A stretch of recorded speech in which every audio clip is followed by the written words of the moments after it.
Hey everyone, welcome back to Free the Money. I'm really excited for today's conversation. I'm going to be chatting with Doug Tuman, who is the founder of MoneroTopia and hosts of Monero Talk Live. We're going to do a deep dive into Monero, why it's different than Bitcoin, and why it's for the masses. And most importantly, why it is so essential in today's times to be using Monero because it is securing our liberties in this digital age. Well, welcome to the show, Doug. Thanks for joining me today. I'm super excited to talk about Monero and just learn more about Monero. You know, I'm a big Zano girl over here. I just want everyone to understand what a privacy coin is. You know, there's a lot of people out in the world that follow me that have no idea how Monero is different than Bitcoin. And I know this is a very simple question for you. I would just love to hear what a privacy coin is and the technology that Monero uses. Yeah, sure. So I started off in crypto actually as a Bitcoin Maxi.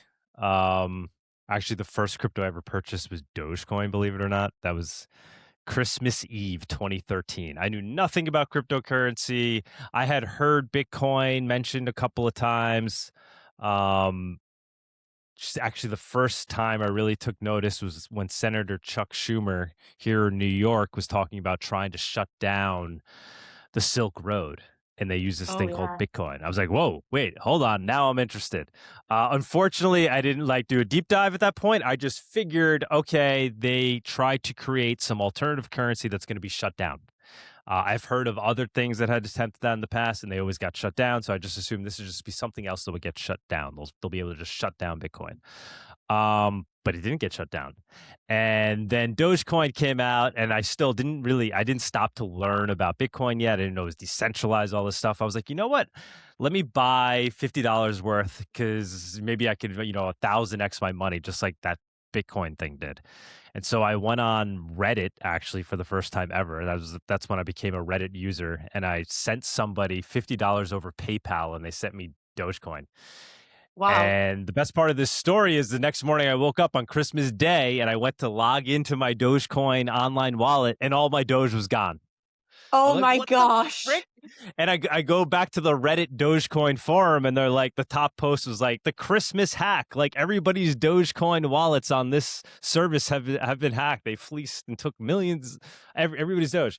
I was like, this is how cryptocurrency works. I'm like, there's got to be more to it. Like, it can't be like everybody's just getting their money stolen all the time. I'm Yeah. like, I must be doing something wrong. So that actually set me down the Bitcoin rabbit hole, right? Because I wasn't using crypto properly. I wasn't holding my own keys. I was using an online wallet. It's like rule number one, right? Not your keys, Yeah. not your coins. I had no idea public key, private key.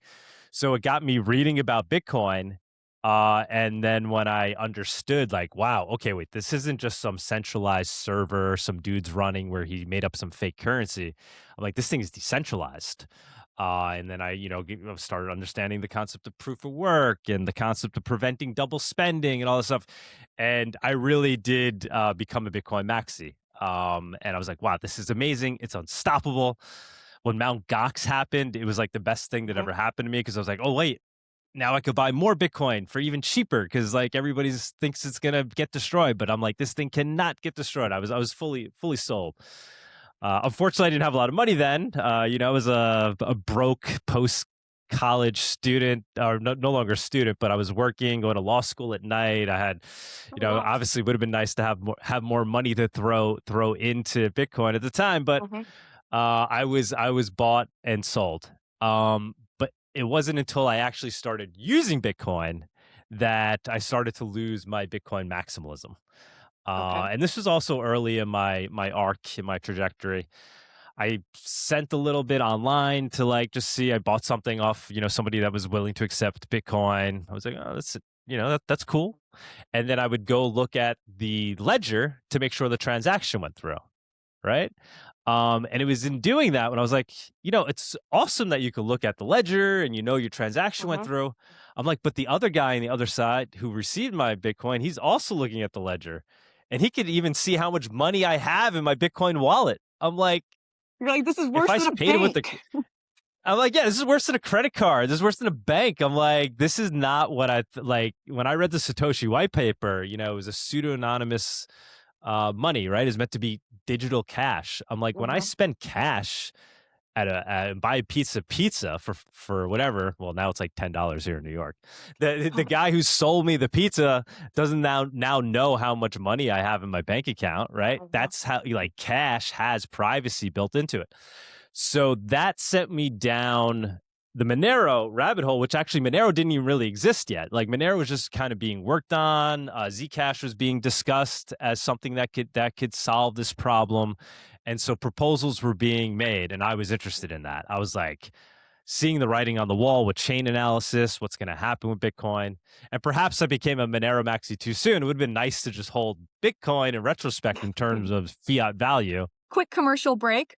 It is no secret that the dollar continues to be devalued, and that is why we are seeing new all-time highs basically every single day with gold and silver.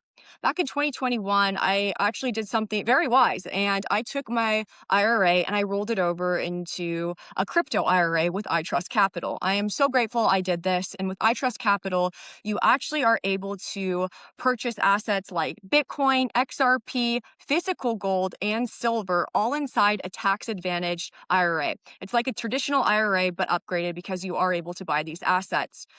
With today's uncertain times, it's very important to be well diversified beyond just stocks and bonds. Don't get me started on what's going on in Japan. So I definitely want to protect my future. That's why I use iTrust Capital. And if you sign up with the link down below, you're actually going to get a $100 funding bonus. So take charge of your financial future with iTrust Capital. Back to the episode. But because I was so excited about a crypto that was now going to solve Bitcoin's problems, I became, I guess, a Monero Maxi. And that came out of me beginning to understand Monero. Monero did get launched. First time I heard about it was Peter Todd was like talking about it. He's like, oh, there's this new one that's trying to solve the lack of fungibility in Bitcoin. And really, Monero was launched in reaction to Bitcoin. It was the crypto note white paper that was written. So you have the Satoshi white paper that was written by Satoshi Nakamoto. You have the crypto note white paper, which was written by Nicholas Van Saberhagen, which I guess you probably know, being a Xano person, right? Xanos, so, right? And this is also another reason why I like Xano, right? So Andre, the creator of Xano, was basically the first guy to create an implementation of CryptoNote, creating the first live version of a working cryptocurrency that used CryptoNote. So he's kind of like the godfather of Monero itself. He helped create Monero. We're basically brothers and sisters. Yeah, for sure. And then he went up. We won't go down the Xano thread right now, but so the crypto note white paper was basically written in response to the Bitcoin white paper, and it was proposing how basically privacy could be implemented and that problem can be solved. And so that's how I became a Monero person. If you could just also discuss the differences in tech between Monero and Bitcoin, maybe including like stealth addresses and ring signatures for Monero. Okay. Yeah, sure. So, ultimately, Monero is the encrypted version of Bitcoin, right? So it uses all the same basic blockchain technology. It has the ledger. It has miners that are mining and validating transactions using proof of work. But the primary differences in Monero, all aspects of it are obfuscated, right? So the sender is obfuscated. You can't see who the true sender is. It uses something called ring signatures. The receiver is obfuscated because it uses something called stealth addresses. So you're not sending to, when I provide you address to send to, it's not an address that you could even go look up on the blockchain. It's creating basically a new temporary address that's not even listed on the blockchain that's associated with the real address on the blockchain. So there's nothing to look up. So you can't see who the receiver is. And then it also uses something called confidential transactions that obfuscates the amounts. All these technologies proposed by Bitcoiners, by the way, confidential transactions invented by Bitcoiners, but these things were never implemented into Bitcoin for various reasons. But basically, Bitcoiners started to become less cypherpunk, and they were more worried about number go up than making it what it was supposed to be, peer-to-peer which is cash. untraceable digital cash. So those are the primary differences in terms of technology, right? And then actually Monero has other differences besides its privacy features, and these are things that aren't really talked about all the time by people who just hear privacy coins and know Monero's like the best privacy coin. But they don't really even know these other aspects beyond privacy, which is Mhm. Monero has a dynamic block size, for example. Bitcoin has a fixed block size, so you could only fit Mhm. so many transactions into a block. Basically, it creates a system where as more transactions are competing to be entered into a block, transaction fees go up, right? And they go up Mhm. a lot when you have a lot of people trying to use it at the same time. Monero's blocks dynamically scale with usage. So as more people use it and more transactions are put into a block, actually transaction fees go down because now you Yeah. have more transactions splitting the cost of that block. So Monero actually, in addition to being default private and solving Bitcoin's fungibility problem, it also tried to solve, and we believe it has, its on-chain scaling problem. And this is Mhm. there's people in Monero devs that are even more excited about that aspect of Monero than the privacy part, if you believe it or not. One of the core devs, Arctic Mind, Francisco Cabanas, he'll be at MoneroTopia, by the way. He's more excited about the fact that Monero is scalable on chain, and it Yeah. does that with dynamic blocks plus something that's called a tail emission, which is the fact that Monero doesn't have a strict it has a limited supply but doesn't have a Mhm. cap supply. So in Bitcoin there's only 21 million Bitcoin, which sounds great. It makes it even like as scarce as can be, but it's great in theory because in reality, you need the system to continue to run. You need the miners to always be Mhm. incentivized to mine. For their own And security once of the the network. mining reward, exactly, you need to continue to incentivize security of the network. And so Monero has that built in via a tail emission, which is just a small, steady amount of Monero that gets issued over time once it reaches its nominal cap of 18.6 million, which it has. Monero is actually currently more scarce than Bitcoin. Wow. And it will be, I think, until 2040. But at some point, it will slowly pass, in theory, Mhm. or in practicality. But in theory, it may not actually even pass because the idea is, and this was actually proposed by Peter Todd and others, but he wrote it up in a very elegant way, is arguing that Monero might actually, become more scarce than we think because people actually are using it so much. So even though it has this Mhm. tail emission, naturally coins are going to get lost over time. And because it's built to be used on the base layer, there'll be a lot of transactions. So uh, Monero is also definitely strictly limited. It's not like there'll be an infinite amount of coins at any time. It's always a strict supply. It just doesn't have that cap. And then I'd say other major differences are, this is, yeah, also very big one. And something that really does differentiate Monero from any other crypto. I would say its default privacy does that. Its dynamic scaling on chain does that. And the fact that it is not mined by ASICs. So it's Mhm. designed in such a way that you practically can't build an ASIC for Monero. And so an ASIC is a piece of basically a computer, a piece of hardware that's been built specifically for mining one type of proof of work.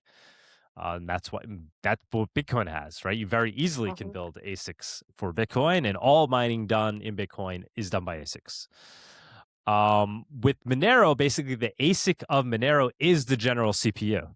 So Monero's proof of work is called RandomX, and basically it's Mhm. designed in a way that you can't build a specific piece of hardware that can best mine it because it changes in real time. And the type of hardware that can most efficiently handle that is a general CPU.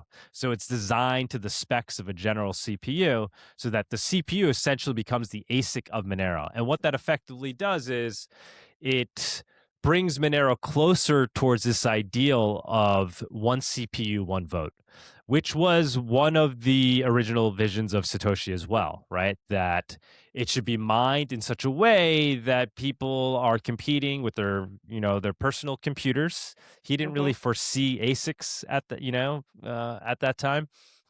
And so Monero, with its ASIC-resistant proof of work through RandomX, it has arguably achieved that. And that allows Monero to be more decentralized, right? So Bitcoin has all this hashing power, right? We talk about how it uses more power than some countries, right?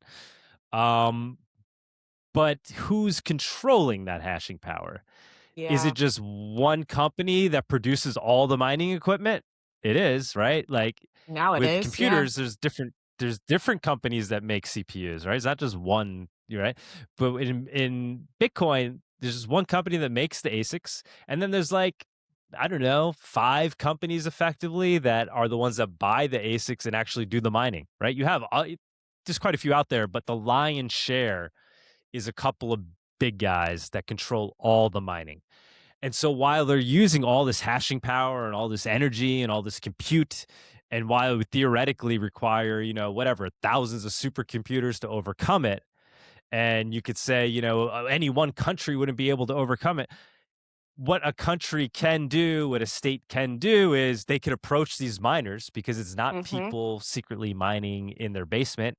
It's big Mining conglomerate farms. companies that are already embedded in the current system, that already work and engage with the regulators, right? So when the regulators come and knock on their door and say, all right, we need you to do this, we need you to censor this transaction, or we need you to start censoring this blacklisted wallets that we're providing you, when OFAC says you need to be compliant, there's doors to knock on and there's people to tell what they need to do, and these corporations will comply because at the end of the day they want to Yeah. make money for their investors, Yeah. and that's what they care about. I think it's really important to show that Bitcoin is not decentralized.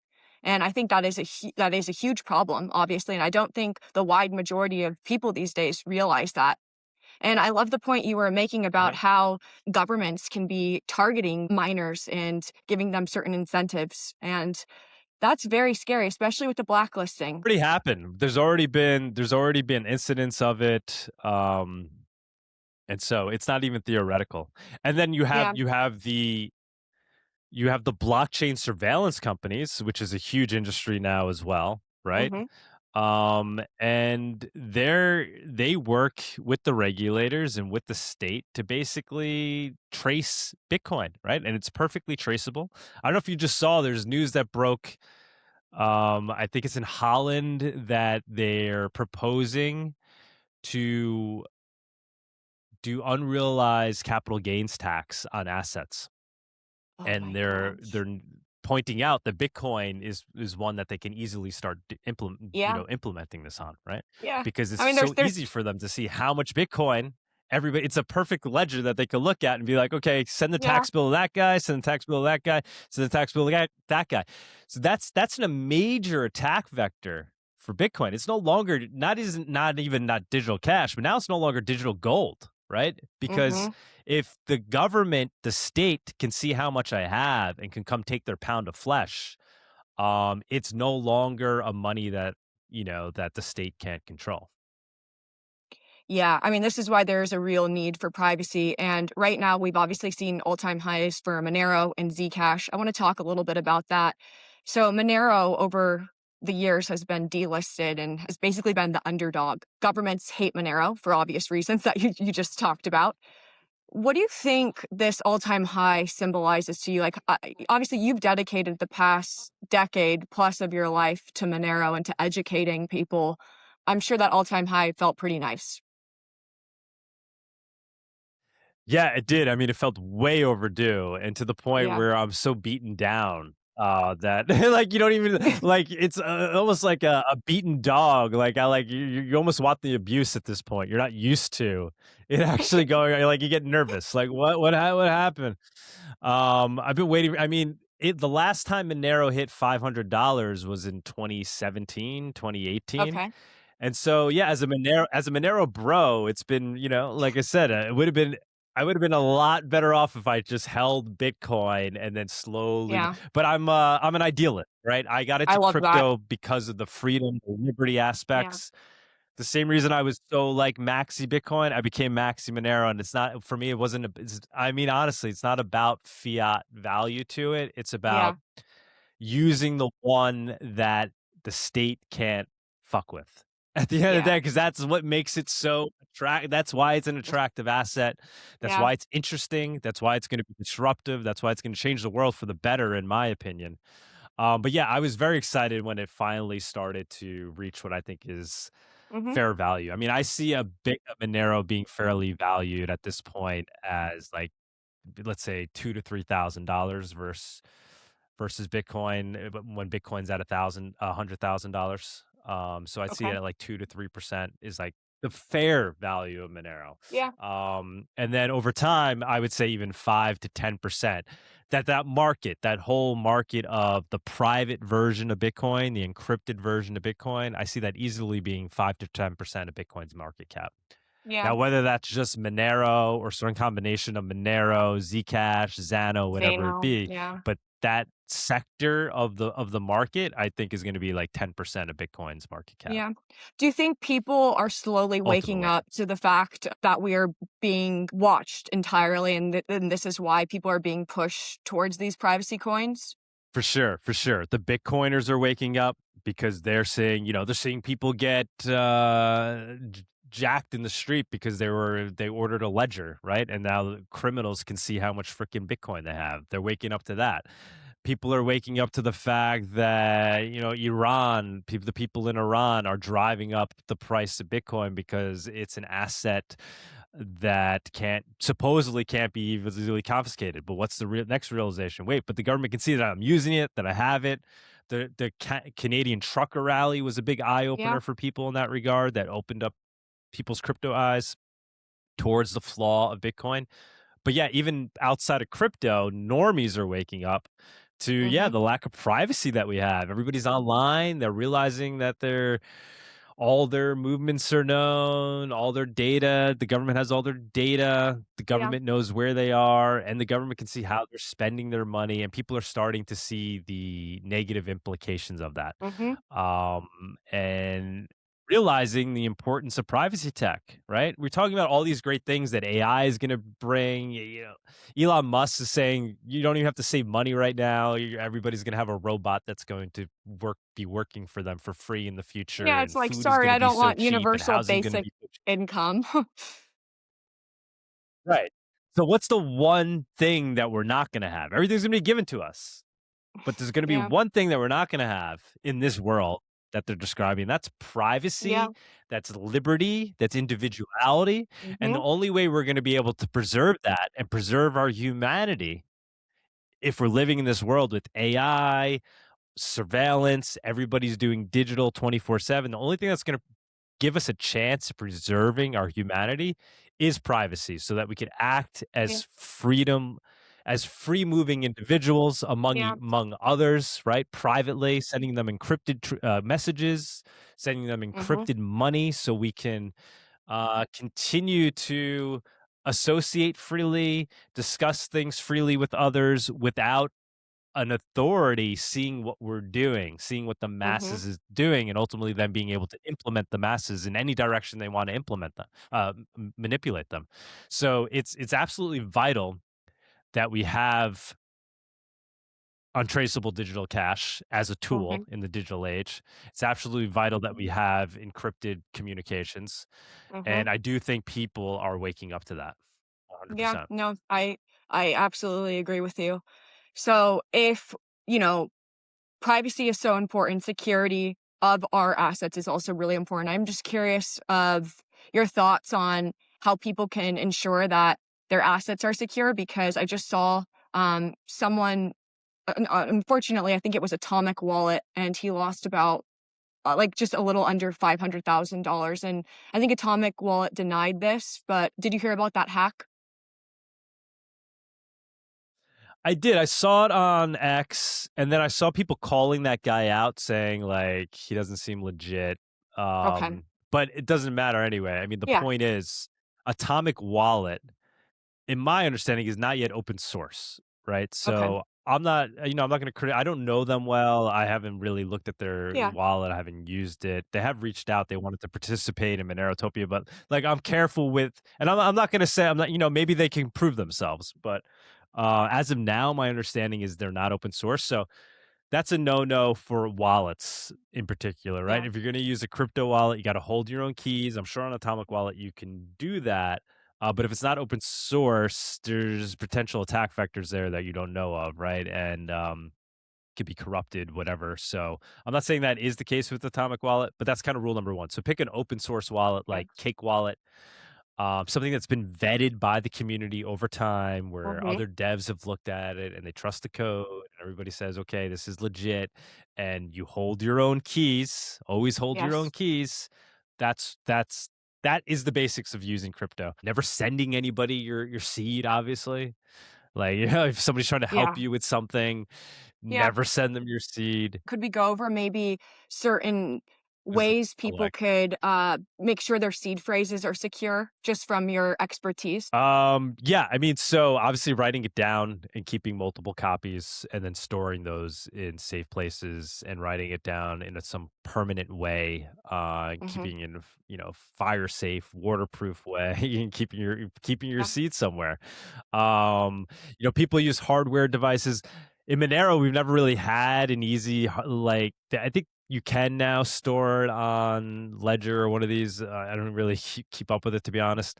Yeah. But Monero is very delayed with getting that tech, so Monero people don't never really came to rely on hardware wallets like that, and they're not necessarily the best thing because it does put you on this list of people like, oh, when Ledger gets hacked and they see all their customer lists, it's like, all right, here's all the people we should go hit with a wrench because they have a ledger with Bitcoin on it, right? So, just holding your own, having a reliable wallet like Cake Wallet or even the Hmm. Monero GUI, right? And generating the keys and sending it to there and having a cold wallet where you keep your large stack on.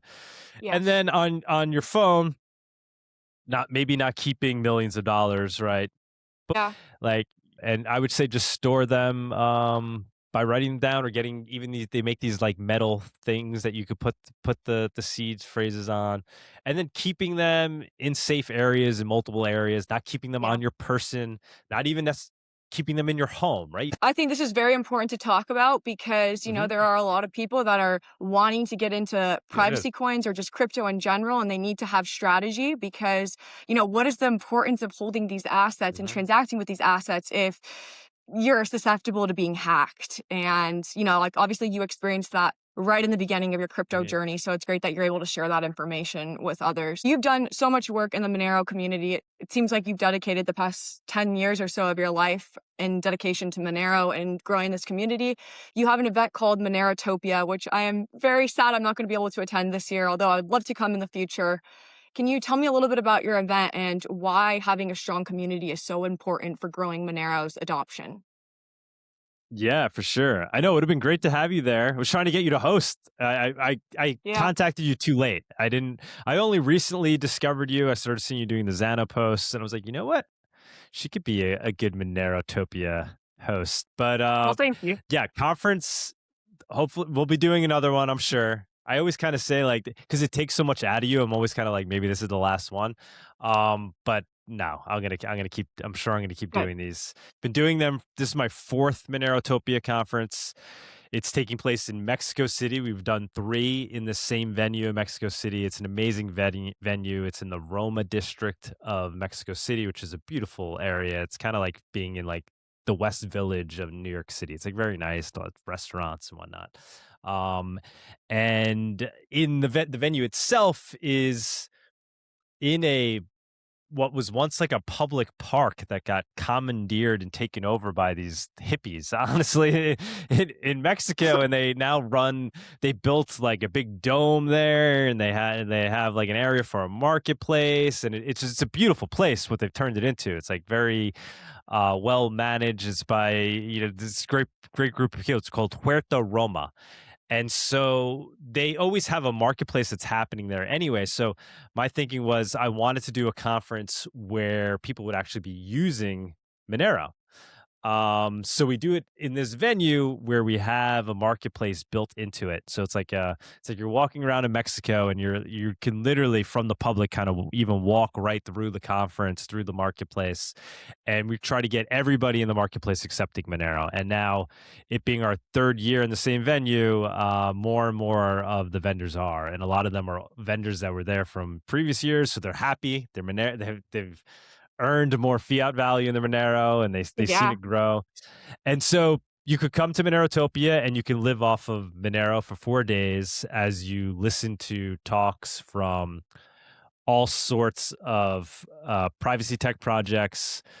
Obviously, privacy coins. We have Xano there, Firo, Pirate Chain, Nice. Beldex, which I I've don't really never heard know of much that. about them, and I'm looking. They're actually pretty OG, so I'm very excited to hear what they have to say. I Cool. think they want to announce things because they've been improving their tech.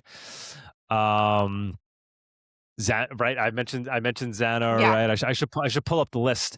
Um, Quai Network, a Yeah. whole bunch of privacy tech projects. And so it's not a Monero Maxi Fest, right? We're very open to hearing from other projects. It Cool. was it was a bit controversial when I started MoneroTopia because the other conference that was happening was called MoneroCon, which I've always been a part of from day one, a big part of what they do and help them. But I just wanted to start my own because I wanted to. Actually, the reason was because they were slacking. Like they were like, "Oh, we're gonna take off this year." I was like, "Hell no!" I'm like, "We gotta do a Monero conference," and so I did. The first one was in Miami, but yeah, the real differentiator is this one focuses really on adoption and people actually Mm-hmm. using it, and so it's Okay. great. And you have a meeting of the minds. There'll be panels where you'll have the devs from Xano talking with the devs from Monero, talking, and Oh, so that's like so you see cool. everything get fleshed out in the open. Do Yeah. Q&A, ask your questions, and so it really is a great event. And it attracts a great crowd of cypherpunks, crypto Mm. anarchists, all good people that are freedom loving people, that Yeah. have good ethics and good morals and just want to preserve their liberty in the digital age. So it's a good time. So go to MoneroTopia.com. It's February 12th to the 14th. Tickets are really super cheap. Well, definitely check that out. Okay, so I read online that you ran for Congress back in 2020. Can you tell me a little bit about your experience kind of working from within and what your goals were? Was that to protect Monero in some sense? I'm very curious about this. Yeah, that's exactly what it was. So I saw where the puck was headed, or at least I thought. Now maybe my opinion is changing on that because of Trump and what he's doing. But I was worried that they may try to make privacy coins and Monero in particular illegal, right? Illegal Mm-hmm. to you, banned. They would try to ban it, um, or just create onerous regulations that would practically make it difficult to use. Mm-hmm. And so that was my concern. I saw what was happening with Bitcoin. Originally Bitcoin was a target for that, right? Mm-hmm. That was the risk you were taking when you were getting involved in Bitcoin in the early days. Is can the government stop this thing? Can they ban it? Can they make it illegal to use? Its initial use case was on the dark markets, was on Silk Road. Now Monero is the most used crypto in the dark markets.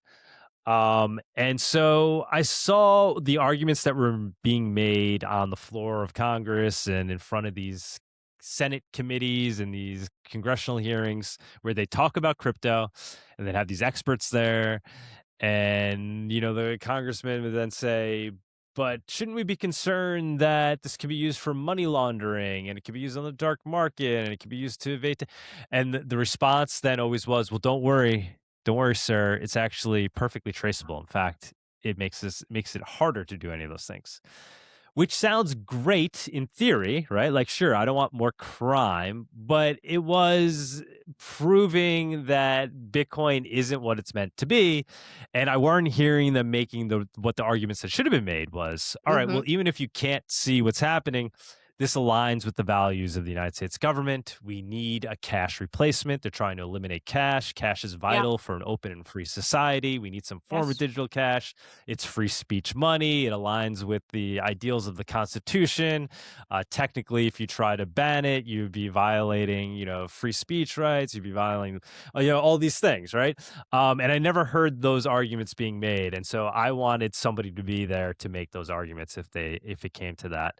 And so that was kind of the impetus. And then also just being active locally where I am and seeing an opportunity where I could essentially get tapped by the local Republican Party here to back me. And in fact, they did. So I wasn't just like one of these nut job people like that goes and runs and like has zero chance of winning. Like I actually almost won, which it would have been wild. Yeah, that's pretty cool. In fact, the seat was Democratic for years, for like decades. And I Wow. got the closest to anybody to flipping it, and then it flipped the year after. So if I would have kept Wow. the next term, if I would have kept running, I would have flipped it. I'm not saying because I'm so amazing, where it's just because there was the red wave and 2 seats on Long Island ended Yeah. up flipping that hadn't flipped in years. And so actually, I don't know, I'm sure you've heard of the name George Santos, right? Everybody Yes, I knows have. George Santos. So he was running in the district right next to me on Long Island. We Oh, were both wow. running at this. We both ran together in 2020. We both lost in 2020. Okay. I actually did a little better than he did, and it was in a district Wow. that was even more Democratic by Okay. a slight amount when you look at that. And the difference between me and him was he kept running. And he didn't Yeah. give up, and like he never stopped campaigning, and then went into the next thing and rode the red wave, and he won. So, it was cool. It was a cool experience. And I did it for Monero. I did it for Liberty. And then the whole world got set on fire the day I got basically tapped to run, right? So then it became hold on. Monero, obviously, I'm very, I'm there for that. But what is this COVID thing? Why are they trying to Yeah. get me to take some vaccine? Like, what the hell is this all? Yeah. And so that became, I was the super pro Liberty guy on Long Island. It shook the cage a little bit because I was backed by the Republican Party, and they were even like, "Wait, hold on, whoa, Tuman, what are you talking about?" And so I was advocating for reopening Nassau County at the time, for ending the lockdown, for not wearing masks, for not mandating vaccines. This is very early. This is in February, in March, April. And so that's really what my campaign was a pro-liberty I love campaign. And it was cool. It was fun. I probably would never, people ask, I probably would never do it again. Unless like I felt like it came to that. Once again, if they're really going to try to ban Monero, and if I thought maybe that could help, sure. But as you're doing it, you're seeing how the sausage gets made, right? I was getting approached by all these interest groups and everything. Everybody's trying to pull you in different ways, and realizing you have to make deals with people and groups to win. And so you're getting compromised as you go. And it's extremely hard to not get compromised. We have like Thomas Massey, somehow he gets elected in that district without being compromised, it seems, which is amazing. But I was like, you know what? Do I really want to do this? And then I have to basically fight to not get compromised. And even if I don't, like, what impact can I really make? Right? Yes, sure, I could give the arguments for why we need to do this or why we need to do that, why we shouldn't ban Monero. But I'm just one guy, right? You need more votes and all this stuff. And so it kind of brought me back to my cypherpunk roots of why I got excited about crypto, like realizing we need to focus on building crypto, building Monero outside of their system, ignoring them. Let the rule makers make whatever rules they want to make. Why I do think it's important to try to fight the fight on that side. You could be way more impactful ignoring them, right? And so fighting them peacefully by just ignoring them, turning your back to them, and building our own system outside of theirs. And that's why I kind of doubled down on doing that. And that's why it's MoneroTopia, Monero Talk, XMR Bazaar is the thing I'm most excited about right now. Building an economy outside of theirs. Yeah. And especially for the times we're entering into, we need that. And there's so many people that are just wanting opportunities that are outside of the current system, we feel like we're trapped inside. Like I was talking to a friend earlier today, and he was talking about just even building small communities, little farm towns. And like I grew up in a small town, and I feel like how I grew up is very much so very local government, families educating their own kids, local farmers, buying meat from local farmers, having your own chickens, You getting your grew own up in rum. that? You grew up in that type of Yeah. environment? That's Yeah, amazing. and I think that's probably why I That am the way I am, that's a and blessing. Yeah. yeah, and my community too, like, people did not close down. We had very, very good, local government, and restaurants weren't shutting down, and if they were told to, they Mhm. didn't. Families did not vaccinate their Mhm. children, and we have amazing young women that raise great children here, and I'm very proud to say I'm from Auburn, California, and, like, when people make fun of Awesome. California, I'm like, there are a lot of good Over there. liberty-minded There's individuals yeah. here. Yeah, and, the state of Jefferson, that also included Auburn. So it's just unfortunate Mhm. what's, like, happened to my beautiful home state of California because of, obviously, big government and just fraud, abuse, and waste, and it's ridiculous, and I know we could talk hours about this, but we wanna talk about Monero. I But know, that's why look at me in New York with Mondami as the mayor. I mean, it's Yeah, insane. yeah. Yeah, But that's a whole 'nother podcast. this is why more than ever we need privacy coins, and why when I discovered Zano about a year ago, I was just like, "Oh, this makes a lot of sense to me." Like, people need to be using this in order to opt out, to not, be a part of these CBDCs, which, for like, unfortunately, I think America even is going to fall victim to. Maybe not in this administration, but certainly the next, if, it goes the other Yes. way. So I think it's really Yeah, you have the important that CBDCs, yeah, and then Clarity you also have Act. the stable coins. Right. Yeah.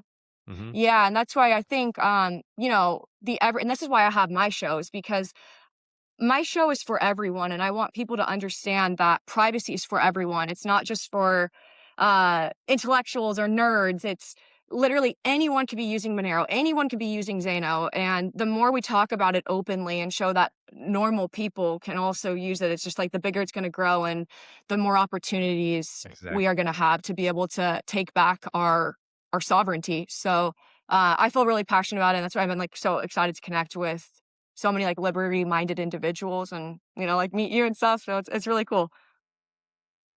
Yeah, and I love that you're that type of person. I didn't really know a lot about you, right? I Yeah, saw you promoting Xano and other things, but I love that you are in it for all the right reasons, right? You're a liberty loving, freedom loving person yeah, that sees the need for this technology.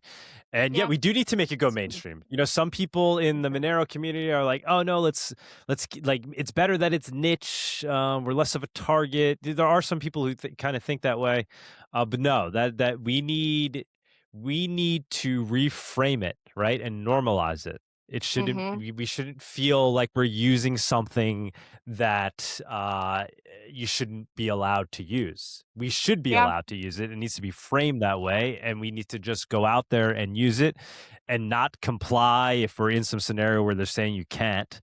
But that's not even the case, right? So a lot of people are kind of falsely framing privacy coins as being something you're. It's perfectly legal to use them in yeah, the United States of America. yeah. It's perfectly legal to hold your own keys. It's perfectly legal to Mhm. go on XMR Bazaar and buy cheese from some dude who's selling it in Wisconsin. Whatever it may be, like you can transact with Monero peer to peer. Nobody can stop you from doing that. As you know, in this current environment, and it seems like why we said this all this dystopian stuff is in fact happening, and it's happening under all regimes, Republican and Democratic. Yeah, It does seem like with Trump in the office that his interests align with increasing liberty and freedom right now.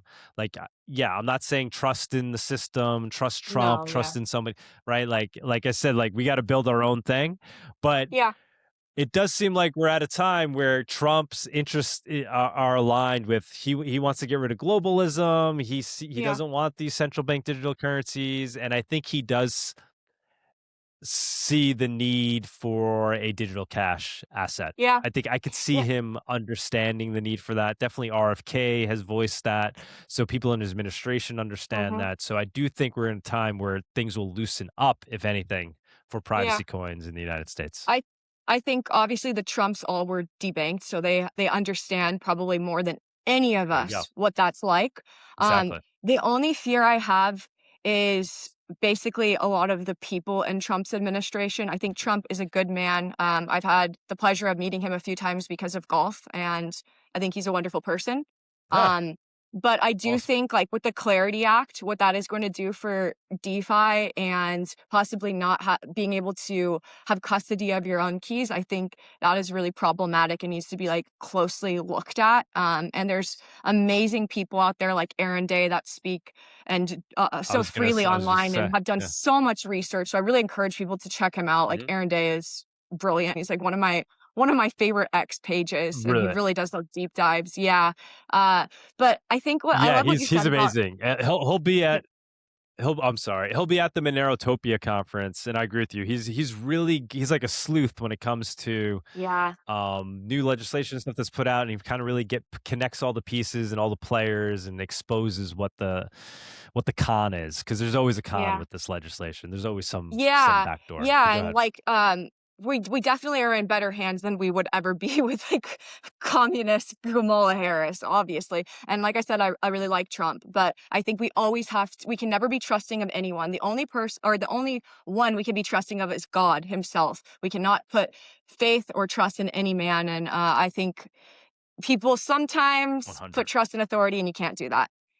Well, that's really cool that Aaron's gonna be at Absolutely. MoneroTopia, and, I'm sure he'll be able to speak with so many people and probably educate a lot of people there. 100%. 100%. Yeah, we have an amazing group of speakers that will be down there. I wish you could come, man. I did want to segue into some of the key differences between Monero and Zcash. Obviously, there's a lot of drama going on with Zcash. We also saw some all-time highs, and now Mm, with certain drama with Electric Coin Company, and I guess the development team having to walk away because of disagreements with the board. Now we're seeing, Zcash kind of taking a little bit of a dive, but I think there are major key differences between Monero and Zcash, and I would love for you to kind of talk about some of those differences, especially in the way it's ran with their own government. mm. Yeah, so we could do a whole show on Monero versus Zcash, but they're both OG cryptos, right? Mhm. But they started differently and kind of had a Yeah. different strategy from the get-go, right? So Monero tried to be useful as digital cash from day one, and use the best tech at the time to do that, and trying to kind of bootstrap itself with the idea that it would then improve its tech as it goes. But from day one, being usable, where you can have a wallet on your phone, and you can send untraceable digital cash to other people. Zcash kind of took the approach of, we want perfected tech. We want our tech to be awesome, but at the sacrifice of it not being usable at all in the beginning. Like, you couldn't even run Zcash on your phone on Mhm. an app for quite some time because it was just too heavy. And not to mention, when it initially launched, in their desire to use the best way of encrypting everything, they had what was called a trusted setup. So it started with the trusted setup. Yeah. So from the get-go, they were like two different projects. So if you were there in the early days, you're like, well, I'm definitely going to go with this Monero thing. It's good enough tech, it's been proven, you really can't trace it. Is it theoretically unsurveillable by anyone? Could some like authority use different methods to figure out certain aspects? Sure, in theory, if there was a large enough attacker, perhaps, but it works today, and it works better than anything else, Yeah. and it's usable. Whereas Zcash wasn't usable, and you're relying on this trusted setup, which kind of, yeah, you could have the best tech in the world, but if there's Yeah. some inkling of the fact that it could have been corrupted from the get go, and there could have been a back door, like, it's a non starter. But not anymore. There's no Since more then, trusted setup. Zcash has Right, and and since then Zcash has evolved, right? So Yeah. so Monero and Zcash use different approaches. They both continue to evolve, but Monero was able to gain network effect because Zcash kind of faltered in the beginning. They did eventually figure out how to get rid of their trusted setup, so that makes it more interesting. They figured out how to make it more efficient to have on phones, and you can actually send transactions. Okay, that makes it a lot more interesting. And then the other thing too is they had more of a, they're not centralized. It's open source at the end of the day, but they had a corporate entity associated from day one. They had what was called a dev tax, so a percentage of the mining rewards and a founder's fee would go to the founders of the project and to this development, which has benefits, right? It funds development, but it also creates a centralization to some degree, where you have this small group of people that are collecting a value off the network, and they may want to move it in certain directions without listening to everybody else, essentially is what it comes down to, right? So it had this centralizing aspect to it. You had this corporate entity that was associated with it. And so that was another primary difference. And I think they've done work in alleviating that, as like minimizing that. It still exists, but minimizing that, and then working with getting rid of the founders reward eventually, and I think doing something with their dev tax. So those are the primary differences. And then on a technological level, they're different in that Monero uses, like I said, stealth addresses and confidential transactions and ring signatures, whereas Zcash just kind of encrypts all three of those things at once. And so there are two different ways of trying to solve a problem. Monero has weaknesses there in that it uses ring signatures, and with a large enough attacker with enough resources could theoretically, probabilistically, not deterministically, gain some information on who a true sender is if they have used information from exchanges in combination with other things. And so Monero is now upgrading that, so it won't even have that flaw. But Zcash has flaws too, right? It's like, yes, it sounds like it's perfectly encrypted, but on a network level, can you attack it on a network level by running malicious nodes that can figure out who's even using Zcash and things like that? So neither of these projects are perfect technologically. Zcash arguably has some more advanced tech in terms of its privacy tech. Monero gained early adoption because it used the best thing at the time, and is now doing an upgrade actually very soon that will put it practically at the same level as Zcash, where it wouldn't even be worth arguing the difference technologically between the two. And that's kind of the big picture. I could obviously go into a lot more if you want, but that's how I see the Can two you just projects. tell me a little bit about that upgrade? Because I know right now it's like, to my understanding, the address is hidden within 15 other addresses. So I think the upgrade is now hiding it within basically the entire blockchain. Is that true? Exactly. Right. So right now when you send, I think it's one of 17. Okay. Yeah, I think we've upgraded it a couple of times. So yeah, I think we're at 16. I don't remember whatever ring numbers. But yeah, but with full chain membership proofs, essentially it's the whole set. So you use all the inputs or the outputs from past transactions are now become part of the ring signature set effectively. So now you have a set of millions.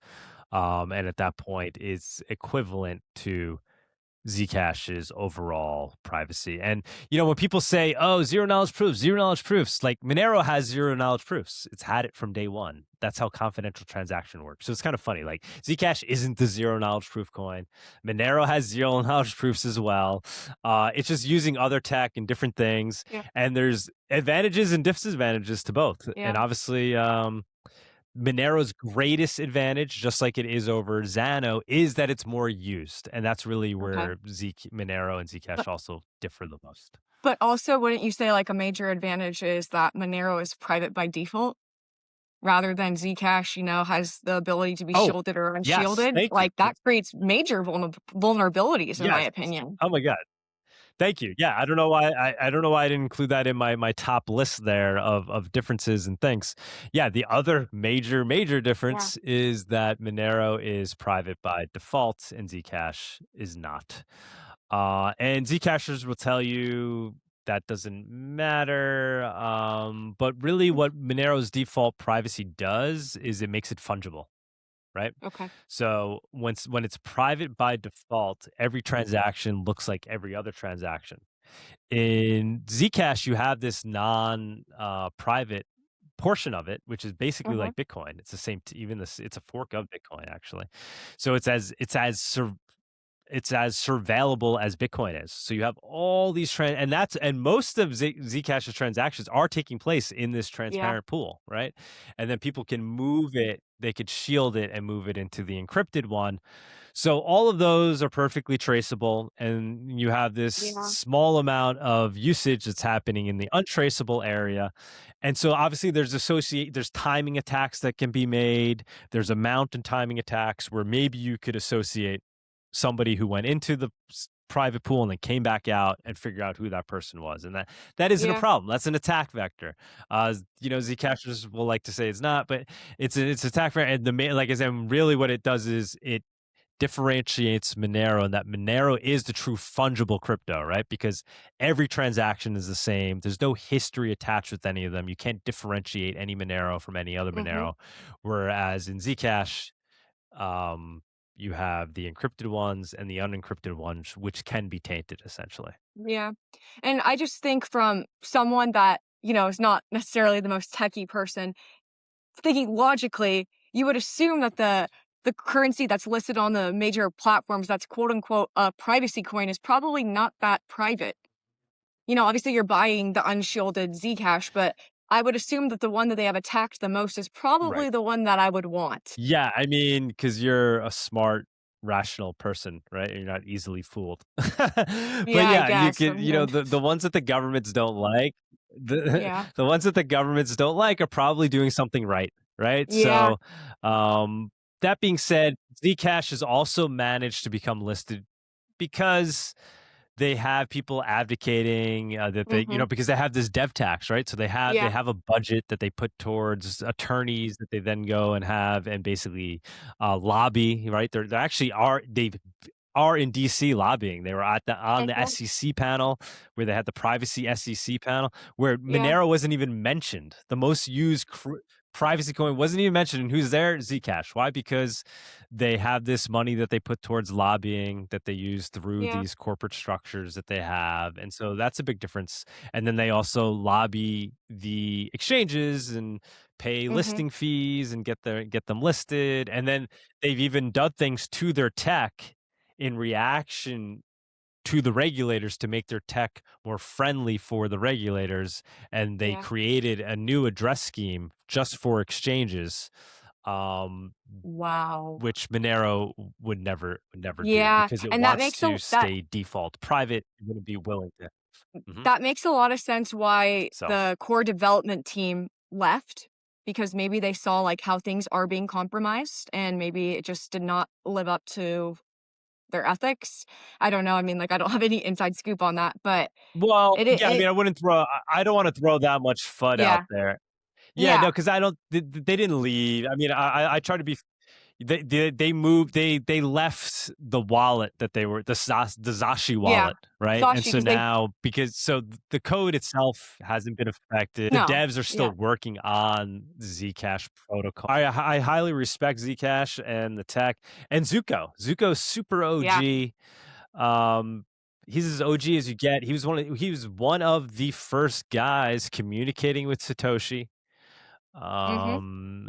He's And brilliant. so you got to respect that. And he Yeah, and was trying to figure out how to make an encrypted version of Bitcoin. And he's done it. yeah. And he really has, but there's been differences along the way that's given Monero an advantage to date. Yeah, no, of course, and like I said, I like Zcash. I own Zcash. I just think this is what happens when you have, like, a government behind something. It usually ends up having some Yeah. issues. But yeah, I mean, I think there's definitely, like, I Mhm. like what Zcash has done to grow a community and obviously have more adoption. I think it's smart, but I think Monero in the privacy sense is definitely better than Zcash, and that's just from my own opinion. Obviously, I'm not an expert in privacy. I don't know, but from my own common sense, that's just kind of what I take from that conversation. So I do kind of Awesome. want to touch on the And elephant in the room. People, when they think of privacy coins, they're thinking of illegal activity. They're thinking of terrorism. They're thinking of horrible crimes. Um, Monero is easier to use than Cash, and you can use it on an international scale through the internet. Why do you think, even though these crimes are happening, why do you think Monero should not be banned? well, first of all, like I said, it's an indication that Monero is the best privacy coin, right? Like so, like we're just talking about Zcash. Zcash isn't used on the dark markets very much, like at all, right? So you got to Hmm. wonder, why are they using Monero and not using Zcash, right? Yeah. So first of all, I just see it as a positive indication that Monero is doing what it's supposed to do, which is be untraceable digital cash, and this is great Hmm. evidence of the fact that it's doing that. Now it's unfortunate that it gets misused and it gets misused by Yeah. criminals, but every great tool gets used by criminals, right? Of course. When the car was first invented, it was used by people to rob banks, right? They wanted the fastest car possible because then they could outrun the Yeah. police, right? So does that make that a bad car? No, that's a car that everybody wants. Um, and so it's like any other great technology. It's like the internet itself, right? The Hmm. first use cases of the internet were people doing illegal, sketchy things. Hmm. But you can't to focus on the fact that it's just used by criminals, and to say to ban it would be like, yeah, like banning cash itself because it's used by Yeah. criminals. Criminals Of obviously use course. cash. It's, if anything, it funds way more criminals than Monero does, right? Hmm. So um society shouldn't be fooled by these governments that are alleging that they can stop crime or prevent crime by banning a tool like this. It's just their way of trying to take away a tool that will give us freedom and liberty. Hmm. And you could still stop the crime. You could still do good old fashioned police work. Doesn't mean you have to take away a tool from society to use that's going to give them more freedom and liberty. Be like, let's take away the internet because criminals can use the internet. Let's take Yeah. away encrypted messaging because, I Yeah. mean, obviously terrorists are going to use encrypted messaging. Hmm. And so there's always that balance between the liberty and freedom that a tool provides Yeah. with the negative ways in which it could be used. And if Hmm. ultimately more positive comes out of it than negative, then society as a whole is going to want that technology. Right, the printing Yeah. press can be used for good and for bad. A car, good and bad. And Guns. ultimately, if it's creating more good, society should embrace guns. Right, Yeah. guns can be Yeah. used to kill an innocent person, or they could be used to protect a family from Hmm. an Yeah. evil person, right? Yeah. And most importantly, they can be used to protect people from tyrannical governments, right? And so Exactly. Monero is an additional tool. Guns is a great analogy because it really is. It's like a gun. It's this Yeah. tool that can be used for good or bad. And one of the most vital good things it can be used for is preventing a tyrannical government from Yeah. basically wielding too much power over its people. Great answer. Because, I mean, like, even just the gun analogy, guns don't kill people, people kill people. It's the same with Monero or any type of privacy coin you're going to be using. You know, these days, like, without Exactly. financial privacy, we don't have our basic liberties in America. And I think, like, we are seeing that especially in Europe right now. The fact that they are monitoring transactions and social media. And I think we are, getting closer to that, unfortunately, here. And hopefully, Trump's and his administration will continue to combat that. But if we don't protect ourselves, that will be the world we will be living in. So that's why I love Monero. I love Zena. So Awesome. anything else you'd like to share about Monero being unstoppable money? Yes. So yeah, all these other great things are happening in Monero, and what interests me most, obviously personally, is because I'm the guy behind XMR Bazaar, but I think it's really important because it's growing actual real world adoption and usage, peer to peer. right? So obviously, it's great that people could buy Monero with with other cryptos, but I Yeah. think Monero is most potent and powerful, and really living up to its expectations or its full potential when it's being used peer to peer for buying goods and services, right? Mhm. Because that's what makes it most disruptive, when we're actually Yeah. using this money to live off of each other peer to peer. Yeah. And now we don't have these governments or corporations that are taking a cut, that are Mhm. surveilling us, and then we're living in our own parallel economy. And so XMR Bazaar is seeking to be the platform that will be the engine of the Cool. digital cash parallel economy for legal goods and services, right? And Yeah. there is plenty of reason that you'd want to use a tool like Monero or Zano or Freedom Dollar for purposes of buying things, buying your raw milk, buying whatever, right? Peer to peer, Yeah. without the government taking their pound of flesh or even just seeing what you're doing. Yeah. And so giving people liberty that way, and it's been quite successful. We have over 7,000 users, and they're active users, and so you could go Wow. on there today, and you could effectively live off Monero on XMR Bazaar. That's I amazing. just bought a car. I just bought a used car on XMR Bazaar. Like Oh, personally I bought love one from that. somebody in Florida, and it was like the easiest car purchase I ever made. I mean, I had somebody down there that went and vetted the Yeah. guy and got the title in hand, and I just Yeah. pressed Mm, send in Cake perfect. Wallet, and the car was purchased. Like, it was amazing. And so all Monero XMR Bazaar is completely peer to peer. All transactions happen between buyers and sellers directly using the Monero network. All messaging is encrypted. The entire thing, it's all based on PGB encryption. So even when you're placing orders and doing all that, that's all PGB encrypted between buyers and sellers. So we don't see any data. We Nice. never hold your Monero. Your Monero never passes through us Yeah. during an No middleman. exchange. We don't take a percentage fee. You keep all the Monero you make because it's being sent directly from the buyer to the seller. And so that's XMR Bazaar. And recently, actually, we just launched another version of it. It's connected to XMR Bazaar, but at another domain. It's called Anon Bazaar, so like Anonymous Yeah. Bazaar. And there we're starting to add other privacy coins. So Cool. now it's not just Monero, it's running off the same system. You see all the same Monero listings, plus you could add additional ones for other privacy coins, so that we could really Very bring cool. all these communities together, Yeah. and everybody can start living off of digital cash. That's totally like the most important thing, that there's no tribalism, that all the privacy projects are working together to create a different world. And with that Exactly. being said, with your sites, do you have any sites that also can like employ people, where people could hire, I don't know, maybe like an editor and pay them for in Monero? Is that on XMR Bazaar as well? 100%. Yeah, I wish I could bring it up, but I don't want to mess with our recording here. Yeah, we've been Um having a few tech problems yes, today. so it's kind of, think of it like Craigslist. It really is. Yeah. Craigslist is the inspiration. So it's the Craigslist of the crypto age, right? We had Okay, Craigslist in the cool. early days of the internet. Now we have XMR Bazaar in the early days of crypto.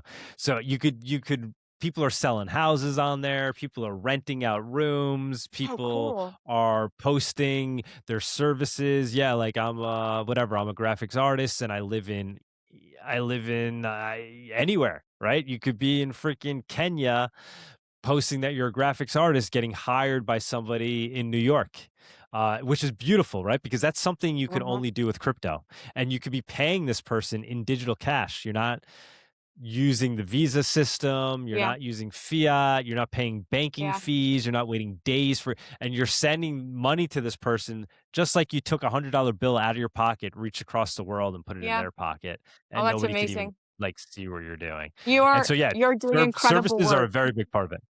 Yeah, you are doing Oh, thank you. incredible work, and like, I mean, God is certainly using you for a huge purpose. I don't know if you're religious at all, but I mean, the fact that you thought maybe going into Congress would be a good move for you, but it sounds like the work you are doing now is even more valuable. And I'm sure like you and your family probably feel that, but it's incredible. Just Thank honestly, you. I'm so impressed. I'm out of words.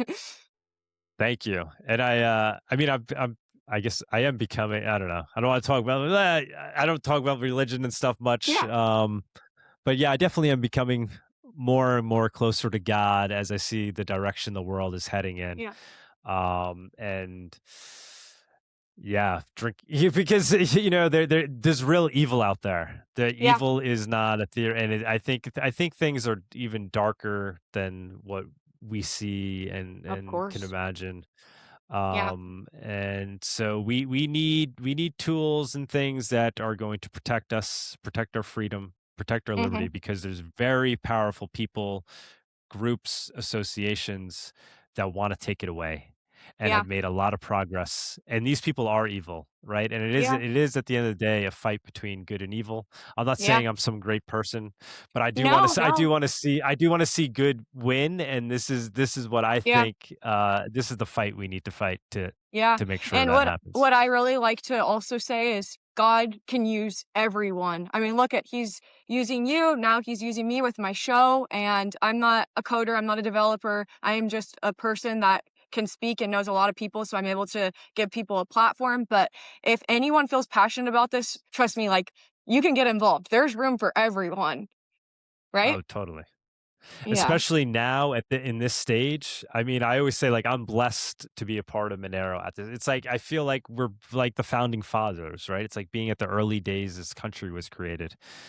And it's even better, right? We don't have to risk our lives, and we're not out there with our muskets, right? We could be behind the Yeah. computer. We could even be anonymous. And the Yeah. impact could potentially be as big, if not even larger, everlasting, securing liberty in the digital age. That's the fight. That's the revolution that's happening right now. It's a fight to secure our liberty in the digital age. The window of time to do it is open right now, and we're blessed enough to be part of that and being able to fight for it. And I think Yeah. I think we're going to win. Oh, we Obviously, are. I think We we're are. going to win. Otherwise, I wouldn't be doing it. Yeah, Yeah. the banks are failing. They're breaking. I mean, we're seeing the price of gold and Mhm. silver right now. We're living through some really exciting times. So it's just a Yep. matter of time. And like with people like you that are doing all these wonderful things, we can have faith that there's going to be something better. Yeah, we have math and physics on our side. We have Yeah, encryption on our side. Those are things that know how powerful these other things are, the evil things out there that are trying to take away our liberty, and the psychopaths yeah, out there. No matter how strong they are, they don't have the ability to wield power over math. And yeah. that's what encryption is, and it's kind of the great leveler, and that's what's going to save us is encryption. So, yeah, Well, we so got well, this, guys. thank you so much for joining me today. And where can my audience follow you? And I know you have a show. Can you tell them where they could go? So yeah, Douglas Tuman on X. You could check out Monero Talk on X, MoneroTopia on X, the MoneroTopia.com conference. I do a Monero Talk show every week, and then I do a MoneroTopia show every Saturday morning. So we'll Oh, have one cool, tomorrow morning. cool. So if you just, search those things, Douglas Tuman, MoneroTopia, Monero Talk, obviously XMR Bazaar. Yeah. XMR chat is another thing we don't need to go down the rabbit hole, but it's another project I'm excited about. It's basically a way to do Monero based super chats. Oh, So we cool, use that on my show, and anybody can use that. Once again, it's all peer to peer. You keep all the cool. super chats, you keep all the Monero. Oh, And awesome. yeah, so those are the things that I would probably shill at this moment. Awesome. Well, thank you so much for joining me today. Awesome. Thank you for having me. It was a pleasure meeting you. Bye. Thank you, Bree.